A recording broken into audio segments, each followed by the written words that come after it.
The weather, it is partly sunny and 57 degrees in downtown Seattle. I'm Ursula Royteen. From Tacoma to the top of the Space Needle, this is KIRO Radio 97.3 FM. News and talk, powered by the Pacific Northwest. The Big Lead is brought to you by 3010 Weight Loss for Life. The Dori Monson Show on KIRO Radio. This is The Big Lead. Coming to you from the Carter Subaru studio and streaming on Facebook Live. Welcome. Welcome to The Big Show. We are getting some new details and a clear picture of how and why a Kittitas County sheriff was shot and killed 2 days ago. There are some questions that remain unanswered, and I'm wondering why. Let's get right into The Big Lead. The Big Lead. Top story. It was night before last when Kittitas County Sheriff Trooper Ryan Thompson, or deputy rather, Ryan Thompson, they had gotten a report of a road rager. And so the deputy engaged the guy in a Honda Civic, and then he was joined by a Kittitas City cop, and some of the police radio dispatch that we've obtained gives a picture of what unfolded from there. Driving complaint advising that a green Honda Accord has been following for approximately 20 minutes. 35 advising vehicles failing to yield. 19 for you. All right, did approved. The dead-end vehicle stop. Officers down. Okay, now that's another cop who says officers down that came upon the scene. Officers down, shots fired. I need more weight here. 2 officers down. Officers down, shots fired. Request aid, 1945. Pierce Road, gunshot wound. Scene is not secure. Officer critical, start airlift, 1948. Got officers down. So they knew right away, whoever radioed that in, that it was a critical situation for Ryan Thompson, who was dead at the scene. But when the responding officer who came upon this and saw the 2 cops had been shot, knew right away. Not secure. To come verify only one suspect. Law enforcement requested airlift. 1 officer critical condition, another shot in the leg. Advised 1 suspect, and the suspect is down. The suspect is down as well because they'd exchanged gunfire and they were able to shoot and kill the gunman in this case. And I'll get back to the gunman in just a moment here. But everybody was talking about what a wonderful person Ryan Thompson was. He had 3 young kids. His dad was a cop back there. He went to Central Washington. This was his home.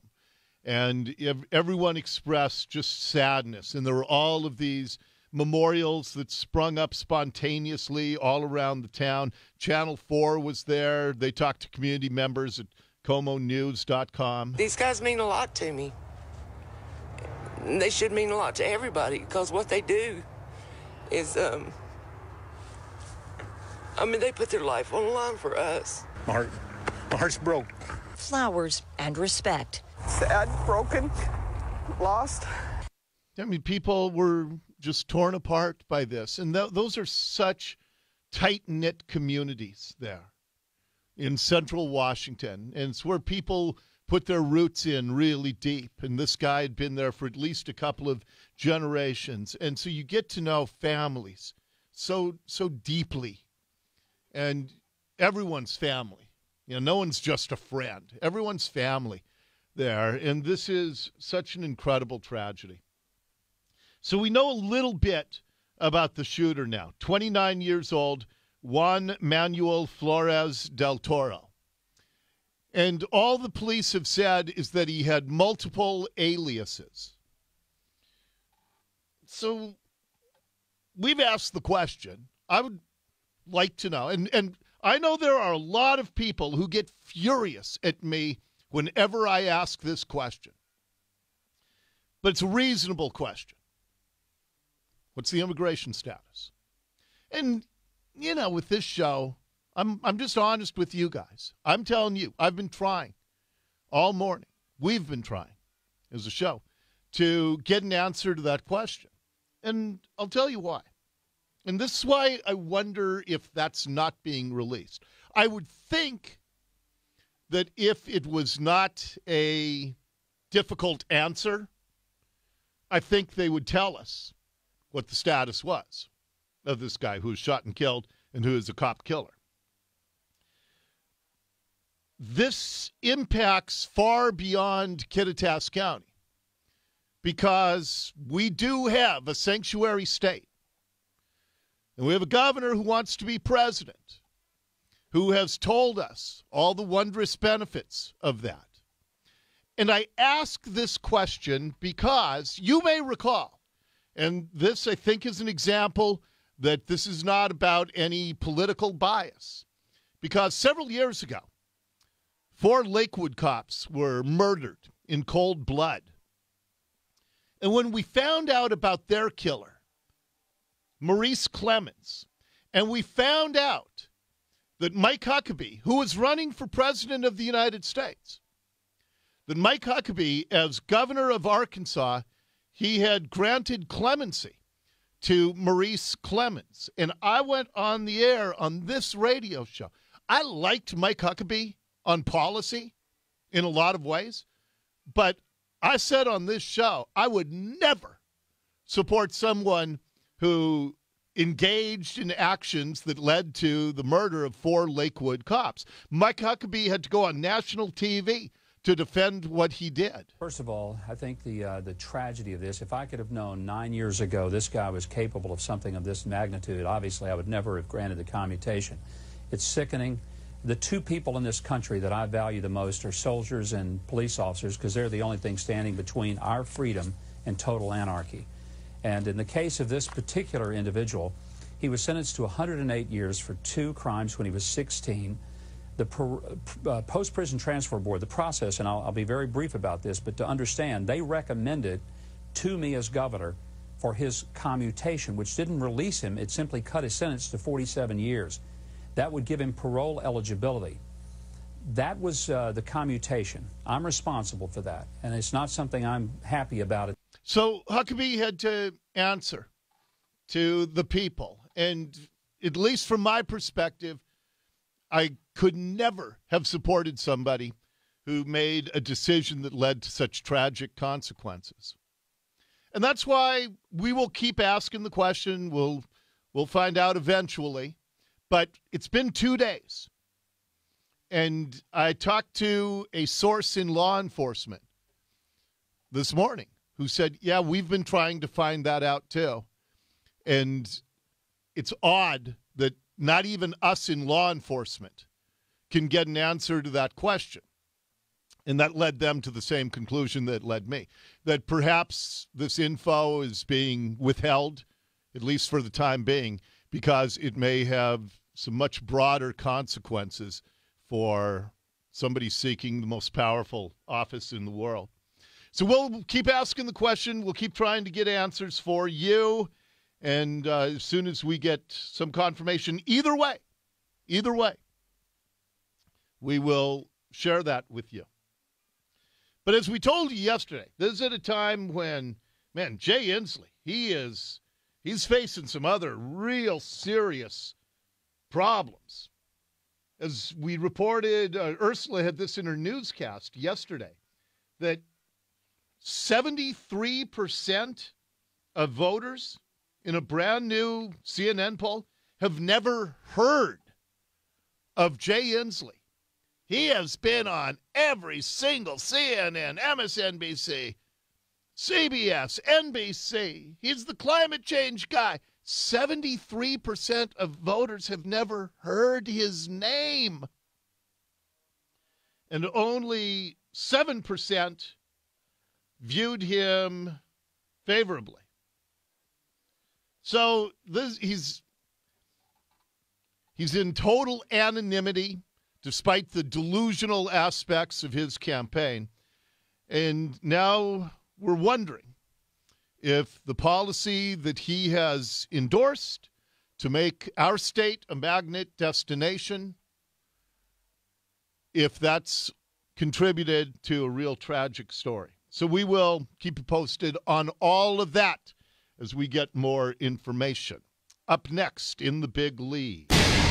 The Big Lead, big local. Meanwhile, a little closer to our side of the state, Jenny Durkan. She finally responded to that Channel 4 Seattle is Dying special, and it was so tone deaf. Durkan said, we don't have any problems. Seattle's fine. You go look at all of our neighborhoods around the city, you will not see any problems whatsoever. There's a media fabrication. Everything is good. Here's what she told Channel 4. I did see the special, and I think it's unfortunate that focused on a very limited part of Seattle. Again, I think if you went to any neighborhood in Seattle today and told the story from Alki to Seward Park to up north to Seattle Center, you're going to see a city that is thriving with people who care, that's welcoming and diverse. Well, we're welcoming and diverse. Make sure you get those two buzzwords in to every single soundbite. Okay, so let's talk about how delusional those of us in the media are about what's going on in Seattle. Last night, a 21-year-old man was shot and killed in a shooting at Capitol Hill's Cal Anderson Park. There were 20 to 40 people gathered at the basketball court at the park right before the shooting happened. A 21-year-old man was dead on arrival. Nobody has any information about the shooter or the killer, but everything's fine in Seattle. That brush fire that ended up destroying 7 apartments. We now know more about the person who started that fire. A 34-year-old vagrant has been jailed on suspicion of arson. This was brush fire in the White Center neighborhood. It spread to a nearby apartment building, damaged 7 units, sent 2 firefighters to the hospital. This was at 3 o'clock yesterday afternoon.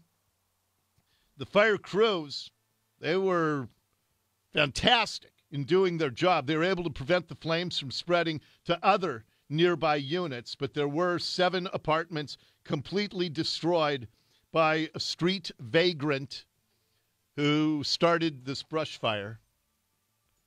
But everything's fine, according to Jenny Durkan in Seattle. Oh, yeah. Early this morning, 2 people were stabbed in downtown Seattle. 3rd and Bell, 4:20 a.m. A man with stab wound was transported to Harborview. A second person also was stabbed. They say that they don't yet know what led to the altercation. At 4:20 a.m., a stabbing in Belltown. I wonder what in the world could have led to that altercation. Then you have the story that we've been reporting on the last couple of days. A guy who had been arrested 3 times since September for assaulting people, including just punching random women in the face. And a couple of weeks ago, he tried throwing a woman who was walking to work. He tried throwing her off a Madison Street overpass on I-5, 40 feet to her death. And as we told you, we got word from the prosecutor's office that has charged him with attempted assault. And we said, how is trying to throw a woman over an overpass, where she certainly would have died, how is that not attempted murder? And they say, well, we don't know if we could prove that right now. Well, a Good Samaritan man rescued the woman as this repeat offender tried to throw her over the overpass railing, 40 feet to her death on I-5 during morning rush hour.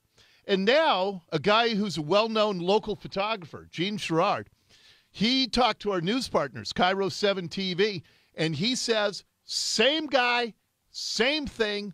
He was on that overpass a few months ago trying to take pictures for a book he's working on, and once he saw a picture of the guy, he says, that's the same guy who tried to throw me over the overpass railing. Someone who had no understandable grievance against me, just decided to attack me. The sidewalk on this overpass is incredibly narrow. It looks maybe no more than 2 feet wide at the most. And he says that this guy threw a shoulder into him and tried to knock him over the railing. Without any warning, he slammed into me with his right shoulder and tried to obviously knock me over the rail. And I caught myself and caught my camera.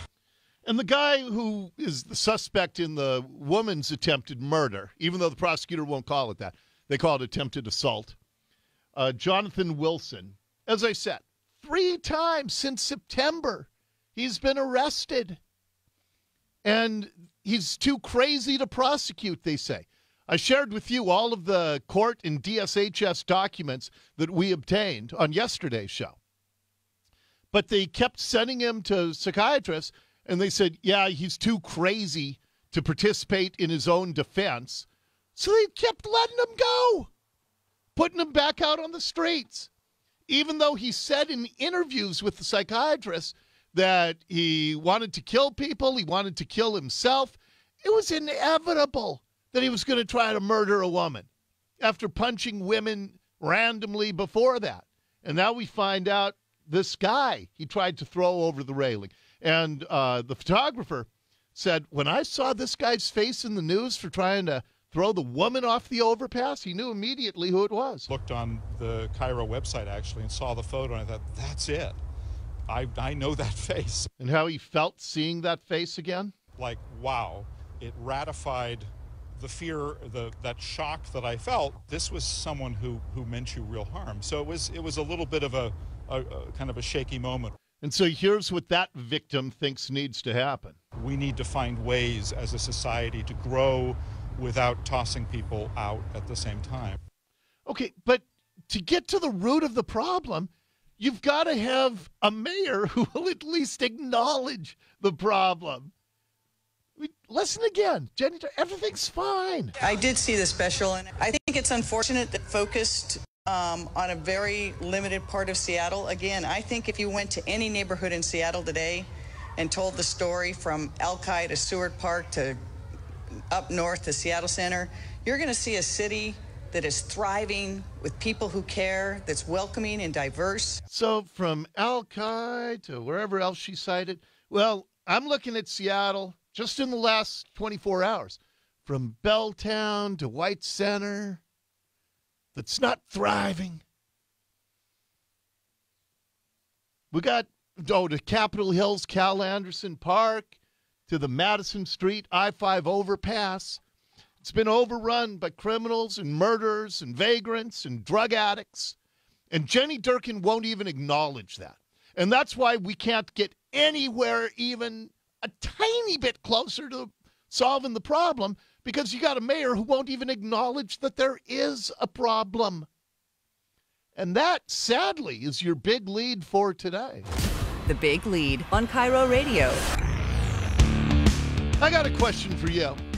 If you have a daughter and she comes home from school and she's upset because there was a boy in her locker room watching her undress, you'd be pretty upset, wouldn't you?